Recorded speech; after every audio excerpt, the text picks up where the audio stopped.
দর্পণ বাংলা সাহিত্য সংবাদে আমন্ত্রণ। দর্শক, প্রমোদ চৌধুরীর প্রয়াণ দিবস উপলক্ষে বড়াল বিদ্যা নিকেতনে আলোচনা সভা। সবাইকে ধন্যবাদ জানিয়ে আজকে আমাদের বাংলা সাহিত্যের অন্যতম পুরোধা, চলিত ভাষার প্রবর্তক প্রাবন্ধিক প্রমোদ চৌধুরীর ৭৯তম প্রয়াণ দিবস উপলক্ষে ১৩ সেপ্টেম্বর বড়াল বিদ্যা নিকেতনে লেখকের স্মরণে আলোচনা সভার আয়োজন করা হয়। প্রমোদ চৌধুরীর বাবা ছিলেন দুর্গাদাস চৌধুরী, এবং আপনারা হয়তো অনেকেই জানেন দুর্গাদাস চৌধুরীর নামে হরিপুরে একটা স্কুল আছে, একটা হাই স্কুল আছে, এবং সেই হাই স্কুলে দুর্গাদাস চৌধুরীর একটা আবক্ষ মূর্তিও আছে। আপনারা চাইলে আমাদের যে শিক্ষার্থী ছোট ভাই বোনরা আছে তারা চাইলে দেখে আসতে পারেন।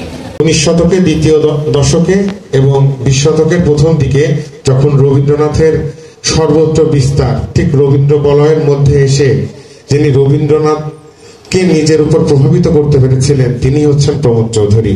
অনুষ্ঠানে এস.এম. মাসুদ রানার সঞ্চালনায় প্রবন্ধ পাঠ করেন পঞ্চম শ্রেণীর শিক্ষার্থী মিফতাহুল জান্নাত। আলোচনা সভায় বক্তব্য রাখেন রবীন্দ্র মৈত্রী বিশ্ববিদ্যালয়ের বাংলা বিভাগের প্রধান প্রক্টর এস.এম. হাসিবুল ইসলাম, ঋত্বিক মাহমুদ, ডাক্তার এস.এম. আতিকুল আলম, তাপস রঞ্জন তলাপত্র, দিল আফরোজ বেগম প্রমুখ। বক্তারা প্রত্যেকেই প্রমোদ চৌধুরীর সাহিত্য ভাবনা এবং শিল্প চেতনা তুলে ধরেন। অনুষ্ঠানে সঙ্গীত পরিবেশন করেন রবীন্দ্র মৈত্রী বিশ্ববিদ্যালয়ের শিক্ষক বিপ্লব কুমার ও বড়াল বিদ্যা নিকেতনের শিক্ষক ও শিক্ষার্থীবৃন্দ।